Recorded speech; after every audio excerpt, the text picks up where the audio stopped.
Welcome back to the channel, peeps. Season 22 is just around the corner, and in an attempt to summarize key aspects of what to expect at launch in PvE, we will cover some key changes coming that will directly impact your gameplay.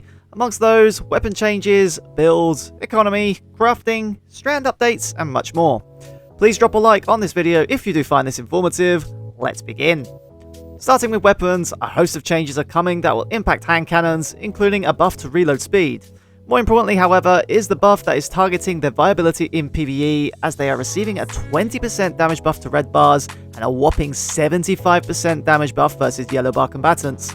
These buffs, on top of recent ones, will have a very strong impact on exotic hand cannons in particular, making them more relevant in endgame PvE. Malfeasance, paired with Lucky Pants, is capable of some nasty plays already. This buff will just elevate it even further. Special callouts also to Ace of Spades, especially with the Memento Mori perk procced, Thorn and Sumshot. For Titan volatile builds, Targeted Redaction, which is a 120 RPM hand cannon, will also benefit from these changes, and with the Outlaw destabilizing rounds role, I suspect this hand cannon will become a very strong option. On the subject of specific weapons, Vex Mythoclast is also getting an update. They are changing the RPM on the weapon to 360, meaning it now falls in line with auto rifles of the high impact archetype, meaning it's getting a slight nerf in PvP. However, it's getting a damage buff versus red and yellow bar combatants of 25% in PvE, which would also increase the damage that the linear fusion rifle mode does. Keep an eye on the Vex Mythoclast at launch. Touch of Malice is also receiving a significant buff, including Arc Blind on its Catalyst shot, meaning it can stun unstoppable champions intrinsically and interact with Arc builds. The final round no longer is lethal to the user, meaning even if you are one shot from self-damage, it will not kill you anymore, and the final round receives a 20% damage buff. No one currently uses this weapon. With these changes, it might actually become a genuine option for harder content. Wicked Implement is another exotic scout rifle that released as part of the exotic version of the deep dive missions. It's currently half-baked and not worth using over other stasis weapons, however, it's receiving significant buffs. Its catalyst will now roll headstone, creating stasis crystals on crit kill, and destroying said crystals activates Teething Harvest, which will make it a genuine option for stasis builds. Last but definitely not least, the Monte Carlo is getting a catalyst, and as we all imagined, it's getting a glaive alt fire function that seems to deal massive damage. Let's see if it stacks with Markov Chain. Moving on to exotic armor updates, there are quite a few, but I've picked out the best ones for each class.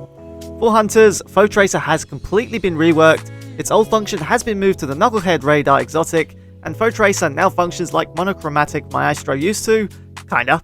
Damaging combatants with a matching ability type to your weapons gives your weapons a damage buff, and defeating ability affected combatants with either another ability or weapon matching the ability element, you spawn an elemental pickup such as Void Breaches or Stasis Shards.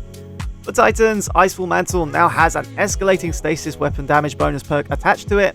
When getting rapid stasis weapon kills, and when activating your class ability, you max out the damage buff for stasis weapons, making it more viable in PvE. As for Warlocks, Geomags are making a comeback. On picking up Ionic Traces, you will gain super energy. With the right build, you might be able to spam Chaos Reach, one to look out for. Are you still with me? Great! Please drop a like if you're enjoying the content, subscribe for further Destiny 2 content, and check the memberships option on the channel. For a small monthly fee, you can help support the channel's growth, and in return, receive exclusive updates from me, including earlier video access, content schedules, and other means of interaction. For more info, check the link in the description. The artifact perks for Season 22 have just dropped, so let's cover those very quickly. For champion perks, we have Anti-Barrier Auto Rifle returning, alongside Anti-Barrier Bows. Monte Carlo and Hierarchy needs are special callouts. Let me know in the comments what weapons you'll be using. For Unstoppables, we are getting Scouts and, wait for it, Fusion Rifles. Wicked Implement, with the buffs it's getting, should be quite strong this season, but from a Fusion Rifle point of view, I'm looking at you, 1K Voices. Overcharged and capable of causing ignitions, I'll be there. Shout out also to the Vex Mythoclast, it should be quite strong too.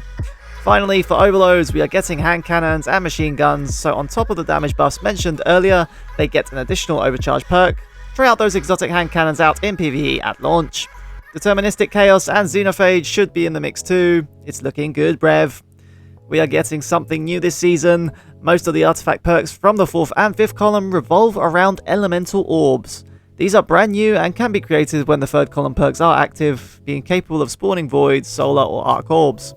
When these perks are active, your light weapons that match your light subclass will have a chance to spawn these, and throwing said orbs will cause detonations that will, depending on the element, cause combatants to become either volatile, jolted, or scorched. And as you can see from some of these perks in the 4th column, like Elemental Fury, Elemental Orbs and Strand Tangles will deal more damage to stun champions. It seems that these orbs will be the core gameplay experience in Season 22. For the 5th column, which is probably your more interesting perks, Monochromatic Maestro is back this season, making a return from Season 20. Rapid Fire Ranger will cause the Void Weaken effect on targets when getting rapid hits at a distance, meaning Scouts might be very potent. Elemental Embrace on picking up elemental buffs will grant damage resistance against attacks of the same element. We will have a potential healthy source of heavy next season also thanks to elemental munitions, which have a chance to spawn heavy on orb kill.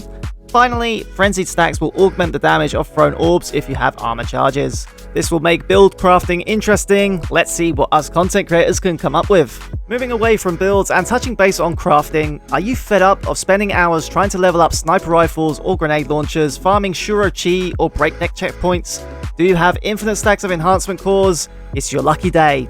At launch, you will have an alternative way of leveling up your weapons via economy. You can sink your hard-earned glimmer and enhancement cores into your weapons to level them up. Depending on the current level of your weapon, the cost will rise, but I for one am super happy with this change. I have 4 stacks of enhancement cores waiting to be spent. They are also getting rid of resonant and harmonic alloys, meaning you no longer need to farm raid weapons to obtain alloys in order to craft raid weapons and change their masterworks. This is a massive win, thank you Bungie. A quick note on the game economy also, some nice quality of life changes are coming to your favourite masterwork currencies. Currently you are limited to 50 enhancement prisms and 10 ascendant alloys and shards respectively, and you can store alloys and shards at the postmaster, 10 per character. They are getting rid of postmaster storing of these currencies, but are allowing you to hold up to 100 prisms and 30 alloys and shards, which will free up space in your postmaster, and if you are a legacy player like me, you'll have less trouble receiving these rewards from vendors for ranking up, at least from the beginning of the season. A new PvE rotator is also coming, a very highly requested item being the exotic mission rotators. Per season we will get a set of previous exotic missions. Each mission has an exotic weapon tied to it. For example, Bob Obscura has the Dead Messenger exotic grenade launcher. And guess what? These exotics are craftable. With catalysts also, similar to the Revision 0 catalyst functionality, where you can effectively change perks on the weapon. Simply complete the mission, obtain the exotic weapon, then activate the deep sight node on it or simply dismantle to obtain the pattern. Vox Obscura, Seraph Shield and Presage will be available in Season 22, meaning Dead Messenger, Revision 0 and DMT will all be available on weekly rotation and will all be craftable. Also coming to these missions is the ability to obtain red border weapons from past seasonal drops, such as the Haunted Weapon set, which can be obtained during the Presage Rotator. If you missed out on these weapons, you have another chance to get them. Finally, Strand is getting some fine-tuning to make it a little bit more balanced in PvE. Suspend is just way too strong at the moment, trivializing a lot of encounters, so they are nerfing the duration of Suspend across the board. Previously, Suspend's duration was 8 seconds, now it's reduced to 5, with the Continuity Fragment only extending their duration by 2 seconds more, whilst champions are only suspended for 3 seconds, with Continuity bringing it up to 4 seconds. Although Suspend has been hit very hard, and rightfully so, making it less potent than Stasis Freeze, Threadlings are getting a major damage buff of 30%, which will make Strand Warlocks in particular very strong at launch, whilst Tangle cooldowns have been reduced from 15 seconds to 12, making them actually worth setting up builds for. Finally, Sever builds will become very strong, as Sever now reduces the damage output of combatants by 40%, up from 30%, and when paired with Woven Mail, you should be very difficult to kill. Made it to the end of this video, slap that like button in that case, and thank you for watching this season. We have achieved partnership status with YouTube, and it's all thanks to you.